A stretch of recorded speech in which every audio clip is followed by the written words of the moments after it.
అనధికారిక లేఅవుట్లలో ఫ్లాట్ల కొనుగోలు, అక్రమ కట్టడాలు, అనుమతులు అతిక్రమించి భవనాలు నిర్మించిన యజమానులకు శుభవార్త. ఎల్ఆర్ఎస్, బీపీఎస్ ద్వారా క్రమబద్ధీకరణకు అవకాశం కల్పిస్తోంది తుడా.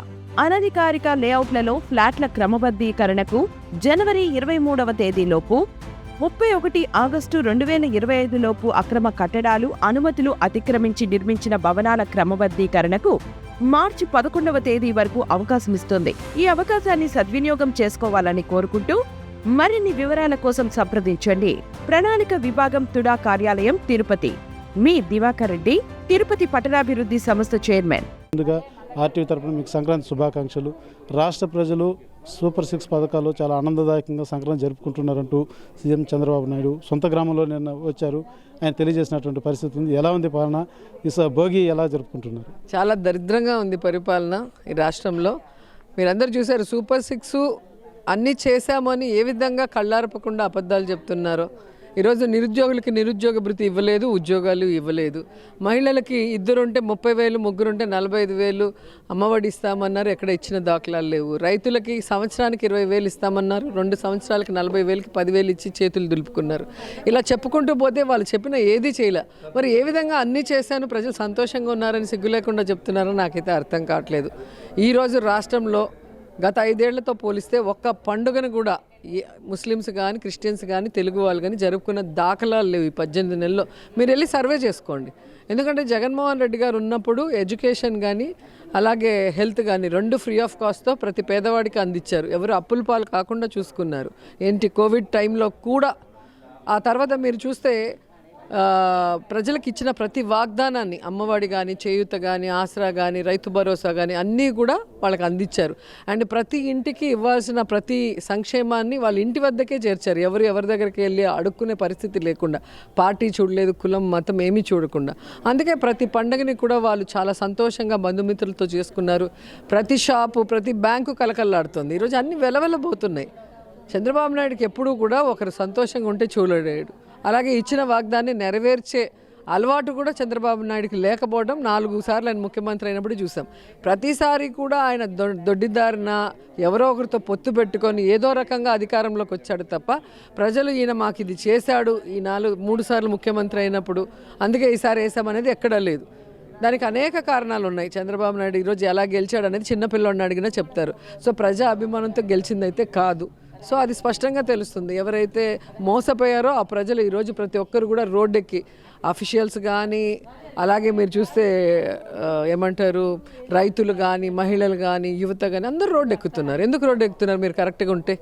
సో ఈరోజు మెడికల్ కాలేజ్ విషయం ఒక్కటే తీసుకోండి. పేద ప్రజల కళలు కనే వాళ్ళు వైద్య విద్యార్థి అవ్వాలనుకోవటం, ఈరోజు వైద్య విద్యార్థుల్ని కానివ్వకుండా ఏ విధంగా వాళ్ళు దాన్ని ప్రైవేటీకరించాలి, వాళ్ళ సొంత బినామీలకి వాటిని అంటగట్టి ఈరోజు అందరి కళలు చేయాలనుకుంటున్నారు. ఒకటి, పేదవాళ్ళు డాక్టర్లు కాలేకపోవటము, రెండోది వచ్చి ఫ్రీ ఆఫ్ కాస్ట్లో వైద్యం కూడా అందదు కదా పీపీపీ మోడల్లో ఇచ్చేస్తే.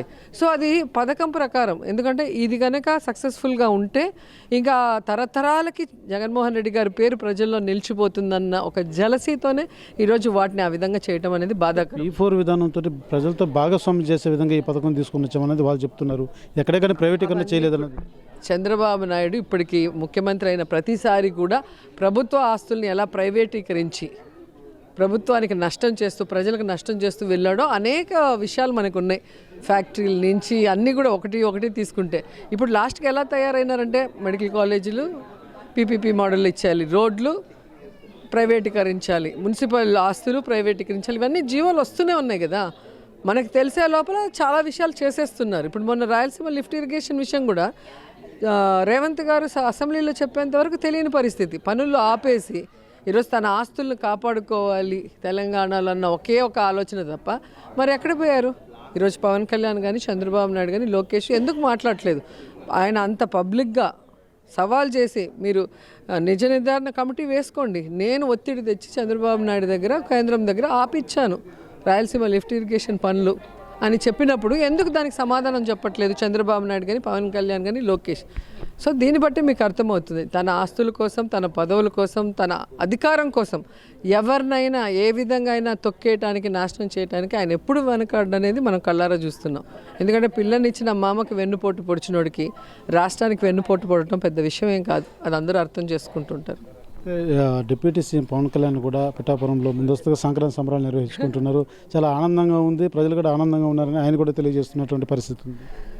కొత్త పిచ్చోడు పొద్దురగడు అన్నట్టుగా ఈరోజు ఎన్నిసార్లు వచ్చాడు పిఠాపురానికి ఒకసారి లెక్క చేయండి. 18 నెలల్లో ఒక బాధ్యత కలిగిన ఒక ఎమ్మెల్యేగా, డిప్యూటీ సీఎంగా ఒక కూటమి ప్రభుత్వంలో పిఠాపురానికి ఎన్ని రోజులు వచ్చాం, ఎంతమంది సమస్యలు తీర్చాం, ఎంత అభివృద్ధి చేసాం, ఆ లెక్క చెప్తే చాలు. సో ఆయన కాన్స్టిట్యున్సీలో ఒక అమ్మాయిని తెలుగుదేశం వాడు రేప్ చేస్తేనే పోయి పరామర్శించి తెలుగుదేశం వాడిని అరెస్ట్ చేయించలా. 2 పిల్లలు చనిపోయారు ఈయన మాటలు విని. బైక్ రేస్ చేయండి, మీ ఏమంటారు ఎనర్జీని వేస్ట్ చేయకుండా 2 చనిపోయారు. కనీసం వాళ్ళ ఇంట్లోకి వెళ్ళి పరామర్శించలా. తల్లి కడుపు కోతకి నేనున్నాను, మీకు నేను ఈ కుటుంబాన్ని ఆదుకుంటానన్న ఒక భరోసా ఇవ్వాల. వాళ్ళు ఈయన మీటింగ్కి వచ్చినా కూడా పట్టించుకోకుండా వెళ్ళిపోయిన వ్యక్తి. మరి ఏ విధంగా పిఠాపురం బాగుంది? విజయవాడ మునిగినప్పుడే పిఠాపురం కూడా చాలా మటుకు మునిగిపోయింది. వంగాగీత గారు మన జగన్ గారిని తీసుకొని వెళ్ళి అక్కడున్న మునిగిపోయిన ప్రాంతాలన్నీ వెళ్ళి అక్కడ అందరికీ సహాయ సహకారాలు అందించినప్పుడు ఈయన ఎక్కడికి పోయాడు? ఈయనే కదా ఎమ్మెల్యే. అపోజిషన్ వాళ్ళు చేస్తున్నారు కానీ అధికారంలో ఉన్న వీళ్ళకి చేయడానికి టైం లేదు. ఎందుకంటే షూటింగ్స్ బిజీ, హైదరాబాద్లో కూర్చుంటారు. కానీ డబ్బులు ఎవరివి? ఆంధ్రప్రదేశ్ ప్రజలవి. ఆయన వాడే హెలికాప్టర్లు కానీ, ఆయన వాడే గన్మ్యాన్లు కానీ, ఆయన వాడే కార్లు కానీ అంతా ప్రజల డబ్బు ఎంజాయ్ చేస్తూ ఆయన హ్యాపీగా ఉన్నాడు తప్ప రాష్ట్రానికి ఉపయోగపడి రాష్ట్రంలో ఏం చెప్పాలి, ఏ విధంగా సంతోషంగా ఉండారు మీ పరిపాలనలో చెప్పాలి. చరిత్ర సృష్టించినోడు ఇప్పుడు ఆ చరిత్రని తిరగరాయబోతున్నాడు. అబద్ధాల గోడల్ని బద్దలు కొట్టి నిజాలను రాగా మీ ముందుంచబోతున్నాడు. నిజమైన వార్తల కోసం వెంటనే డౌన్లోడ్ చేసుకోండి రా యాప్ని.